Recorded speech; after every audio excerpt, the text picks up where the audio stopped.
जय संविधान, जय भीम, महात्मा गांधी की जय, गोडसे मुर्दाबाद।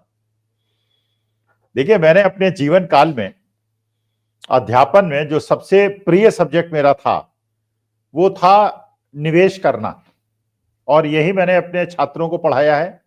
सबसे ज्यादा प्रिय सब्जेक्ट मेरा था, और मैं भी खुद बहुत इस पे मैंने अध्ययन किया है और लोगों को सुनता भी हूं और अपने विचार बनाता हूं। ये बात मैं पहले आप लोगों को बता दूं, मैं सेबी रजिस्टर्ड ब्रोकर नहीं हूं, इसलिए मेरे जो भी विश्लेषण मैं करने जा रहा हूं इसको इस नजरिए से मत देखिएगा कि आपको निवेश में क्या करना चाहिए, आपको शेयर खरीदने चाहिए या बेचने चाहिए। पहले आपको मैं चेतावनी दे देता हूं। ये एक प्रकार का मैं आपसे अनुरोध कर लेता हूं कि मैं जो विश्लेषण कर रहा हूं ये मेरा व्यक्तिगत निजी विश्लेषण है, और इस विश्लेषण के आधार पे निवेश करना या शेयर को बेचना या खरीदना मत कीजिएगा। पहले मैं बता देता हूं, अब इसके बाद अपनी बात करता हूं। देखिए, मुझे जो लगता है, अच्छा, एग्जिट पोल क्या होते हैं आप लोगों को पता है? आपको ये भी पता है कि एग्जिट पोल करने वाले टेलीविजन पे आके रोते हैं। वो कहते हैं ए जीतेगा तो बी जीतता है, बी जीतता है तो ए जीतता है। जो वो कहते हैं जो उसका ठीक उल्टा होता है, और बल्कि इतना ज्यादा उल्टा होता है। अच्छा, एग्जिट पोल में तो ये चीज होनी नहीं चाहिए भाई। एग्जिट पोल का मतलब यह है कि जब सारी चीजें खत्म हो गई और वोटर वोट डाल के निकला, तब आपने एग्जिट पोल किया और उसके बाद रिजल्ट मिला। तो उसके बाद ये लोग जस्टिफिकेशन जब देते हैं कि साहब वो टिकट बिके और वहां पे अय्याशी का अड्डा बन गया था। अरे, ये सारी चीजें अगर हुई थी, मान लीजिए अगर टिकट बिके थे या किसी पार्टी ने बहुत मधान धो के और ईगो में आके दूसरे सेक्शंस को इग्नोर किया था, तो ये चीजें रिफ्लेक्ट होनी चाहिए थी एग्जिट पोल पर।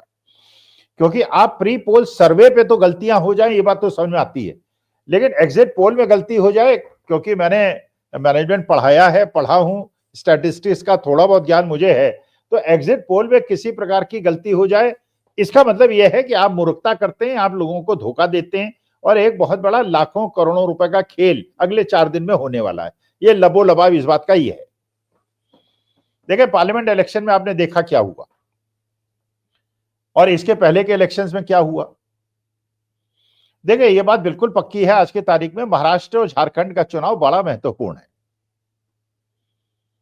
उद्धव ठाकरे के लिए भी बड़ा जीवन मौत का सवाल है, शरद पवार के लिए भी, कांग्रेस के लिए भी, बीजेपी के लिए भी, अजीत पवार के लिए भी, और एकनाथ शिंदे के लिए भी, और अडानी जी के लिए भी। बल्कि सबसे ज्यादा अगर किसी के लिए महत्वपूर्ण है तो अडानी जी के लिए। अगर वहां महायुति जीती तो महाराष्ट्र की सारी यूनिट्स पे उनका कब्जा हो जाएगा। यूनिट जो है इंडस्ट्रियल यूनिट महाराष्ट्र से गुजरात चली जाएंगी और अडानी जी की पौबारा हो जाएगी। झारखंड में जिस प्रकार छत्तीसगढ़ के अंदर सारे जंगल और सारे मिनरल्स उनके हाथ में आ गए, वैसे ही झारखंड में आ जाएंगे। तो अडानी जी के स्टेक्स तो सबसे ज्यादा हाई है, let us be very Frank. अच्छा, ये बात भी बिल्कुल पक्की है कि एग्जिट पोल, अगर जैसे मैंने पहले आपको बताया, एग्जिट पोल का मतलब होता है वोटर वोट डाल के आया, तो बाकी चीजें तो इसमें निरर्थक हो जाती हैं। एग्जिट पोल तो सही होने चाहिए। अगर सारी साइंटिफिक स्टैटिस्टिकल टूल्स का इंतजाम किया गया है, तो उसके बाद गलती अगर होती है तो आपको अपनी शिक्षा को दोष देना चाहिए। वो सेफोलॉजिस्ट जो कहते हैं कि चुनाव जो है वो कांग्रेस हरियाणा में जीत रही है और जीत जाती है बीजेपी, या छत्तीसगढ़ में, क्योंकि एग्जिट पोल है, ये प्री पोल नहीं है। खैर, अब जिस चीज की मुझे आशंका है, देखिए, शेयर मार्केट हिंदुस्तान का पिछले 6-7 दिन से बहुत बुरी तरह से गिर रहा था, और गिर इसलिए रहा था कि जो विदेशी निवेशक थे वो शेयर बेच रहे थे, और भारतीय वित्तीय संस्थाएं जो बड़ी बड़ी हैं, एलआईसी है, म्यूचुअल फंड्स हैं, ये खरीद रहे थे। तो एफआईज के, फॉरेन इंस्टीट्यूशनल इन्वेस्टर्स के लाख करोड़ के शेयर बेचने के बावजूद शेयर मार्केट बहुत ज्यादा नहीं गिर रहा था। मतलब गिर रहा था, लेकिन बहुत ज्यादा नहीं गिर रहा था, क्योंकि भारतीय वित्तीय संस्थाएं खरीद रही थी। तो इसका माने स्मॉल इन्वेस्टर बेच रहा था। भाई, 1 लाख करोड़ अगर विदेशी निवेशक बेचता है, 1 लाख करोड़ देशीय वित्तीय संस्थाएं खरीदती हैं, और तब भी मार्केट 10% पिछले 2 महीने में गिर जाता है, इसका माने छोटे निवेशक बेच रहे थे। इसका माने छोटे निवेशक अब थोड़े से घबराने लगे हैं, शेयर मार्केट से भागने लगे हैं, पैनिक आ गया है मार्केट के अंदर। तो ये हो रहा था। लेकिन आपने देखा कि जब लास्ट ट्रेडिंग डे था, फ्राइडे छुट्टी थी, सैटरडे संडे छुट्टी है, तो जब लास्ट ट्रेडिंग डे था तो उस दिन क्या हुआ, तो मंगलवार को जब मार्केट खुला तो अचानक मार्केट करीब 1.5% की ऊंचाई पे था। अच्छा, अब ये लगा कि हर शेयर बढ़ रहा था, रिलायंस के, अडानी के, every share was running up. तो लगा लोगों को शेयर मार्केट में ये लगा कि जो 6-7 दिन का और पिछले 2 महीने के अंदर जो गिरावट का दौर है वो खत्म हो गया है और शेयर मार्केट ने बढ़ना शुरू कर दिया है। अच्छा, अब मुझे लगता है, जो लगता है, सच है कि गलत मुझे नहीं पता, मुझे लगता है कि कुछ तेजड़ियों ने, देखिए मार्केट में 2 प्रकार के लोग होते हैं शेयर मार्केट में, आप जानते हैं, हर मार्केट में होते हैं, सोने चांदी में भी होते हैं, रियल एस्टेट में भी होते हैं। एक जो मार्केट को बढ़ाना चाहते हैं, एक जो मार्केट को गिराना चाहते हैं। जो बढ़ाना चाहते हैं वो तेजड़िए होते हैं बुल्स होते हैं, और जो गिराना चाहते हैं वो मंदड़िए होते हैं और वो बियर्स होते हैं। अच्छा, ये भी बात बिल्कुल पक्की है कि ये पता है सबको कि शेयर मार्केट को आर्टिफिशियली भी कुछ लोग बढ़ाते हैं और गिराते हैं। जो तेजड़िए हैं वो बढ़ा के बेचने का प्रयास करते हैं, और जो मदड़िए हैं वो गिरा के खरीदने का प्रयास करते हैं। जैसे कहा जाता है हिडनबर्ग जो है वो बियर है और शॉर्ट करता है, वो मार्केट को गिरा के और शॉर्ट सेलिंग करके वो मार्केट को बाद में खरीद के उसको कवर करता है और पैसा कमाता है। तो ये संघर्ष कल शुरू हुआ सुबह। अच्छा, उसके बाद क्या हुआ कि शाम को 2:30 बजे तक ये पता चला कि मार्केट ऊपर जा रहा है। तो कुछ लोग हो सकता है अट्रैक्ट हो गए हों, लोगों को लगा हो कि मार्केट 10% गिर चुका है, अब बढ़ने की दिशा में वापस आ रहा है और बहुत तेजी पुल बैक होगा। कुछ लोग हो सकता है उसमें मार्केट में घुस गए हों। अच्छा, जब मार्केट में घुसे, लेकिन लास्ट 1 घंटे के अंदर मार्केट तड़ातड़ गिरना शुरू हो गया। जो रिलायंस 1.5% ऊपर था वो 1% नीचे आ गया, मैंने 2.5% का चेंज रिलायंस जैसे शेयर में। और सबसे ज्यादा वेटेज उसका है इंडेक्स के अंदर, तो पूरा इंडेक्स जो है वो जो बहुत ऊपर जा रहा था नीचे आने लगा। अब ये एग्जिट पोल का क्या खेल हो सकता है, मैं बताऊं, होगा या नहीं पता नहीं मुझे, हो सकता है, मैं आपको बताता हूं। एग्जिट पोल में मान लीजिए, और एग्जिट पोल अगर उसी प्रकार सिद्ध होते हैं जैसे हरियाणा, छत्तीसगढ़, मध्य प्रदेश में हुए, तो और ज्यादा मैं चिंतित हूं। एग्जिट पोल दिखाते हैं कि महायुति जीत रही है और झारखंड के अंदर बीजेपी और आजसू जीत रही है और सोरेन साहब हार रहे हैं, महाविकास आघाड़ी। तो क्या होगा अगर एग्जिट पोल में दिखाएंगे? तो मार्केट में, क्योंकि सब जानते हैं कि जैसे वहां जानते हैं, अमेरिका में जानते हैं कि Donald Trump is pro capitalist and Kamala Harris is socialist. Hindustan के अंदर भी सब जानते हैं कि Modi ji is pro capitalist, और जो महाविकास आघाड़ी है, उद्धव ठाकरे ने जो कहा कि अडानी से सारे इंडस्ट्रीज वापस ले लेंगे जो उन्होंने मुंबई के अंदर उनको औने पौने दाम पे मिली है, तो he is right now against capitalization by a industrialist से अडानी जी।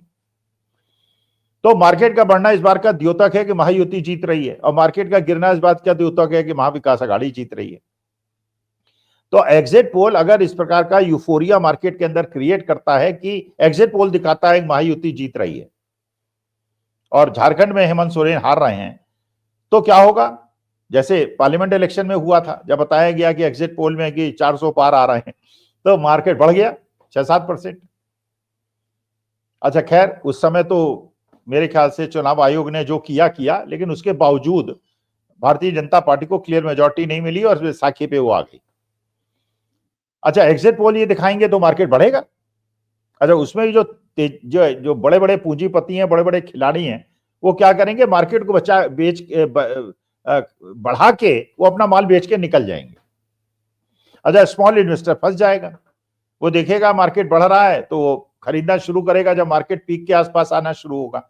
और अगर उसी प्रकार से हुआ जैसे पार्लियामेंट में हुआ था, वैसा ही अगर महाराष्ट्र के अंदर और झारखंड के अंदर होता है और वास्तविक रिजल्ट्स उल्टे आते हैं और महायुति हार जाती है और महाविकास आघाड़ी जीत जाती है और हेमंत सोरेन यहाँ पे जीत जाते हैं, तो मार्केट जितना बढ़ा था उतना गिर जाएगा।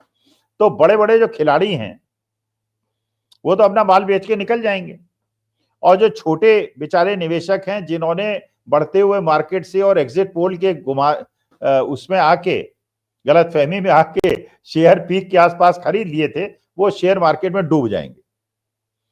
तो ये हो सकता है, होगा कि नहीं होगा I don't know, I am just telling my apprehension. तो मेरा आपसे निवेदन है कि बहुत लोगों के हाथ जले हैं पार्लियामेंट इलेक्शन के रिजल्ट, एग्जिट पोल और एक्चुअल रिजल्ट्स में। एग्जिट पोल केवल बड़े बड़े पूंजीपति तेजड़ियों और मंदड़ियों द्वारा मार्केट को मैनिपुलेट करने के लिए हो सकता है कि होते हों।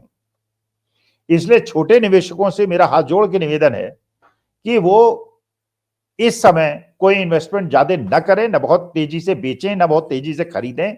मार्केट को स्टेबलाइज होने दें, इलेक्शन के रिजल्ट्स को आने दें, उसके बाद की परिस्थिति को 15-20 दिन देखें। मार्केट और गिरता है, केवल भारत के इलेक्शन के बेसिस पे मार्केट नहीं चलता है, बहुत सारी अंतरराष्ट्रीय घटनाओं पे चलता है, युद्ध पे चलता है, अमेरिकन पॉलिसीज पे चलता है, रूस यूक्रेन के युद्ध पे चलता है, पैलेस्टीन ईरान और बाकी लोगों के उस पे चलता है, गवर्नमेंट पॉलिसीज पे चलता है। तो इसलिए केवल इस इलेक्शन रिजल्ट्स पे खरीद और बेचने की जल्दी न करें, मार्केट को स्टेबलाइज होने जाने दें। जब मार्केट गिर जाए, ठहर जाए और बढ़ने लगे और ये सब्सटेंशिएट हो जाए कि मार्केट अपने रिवर्सल पाथ पे चल दिया है, उस समय निवेश करना या बेचने का कोई निर्णय लीजिएगा, जल्दीबाजी में निर्णय नहीं लीजिएगा।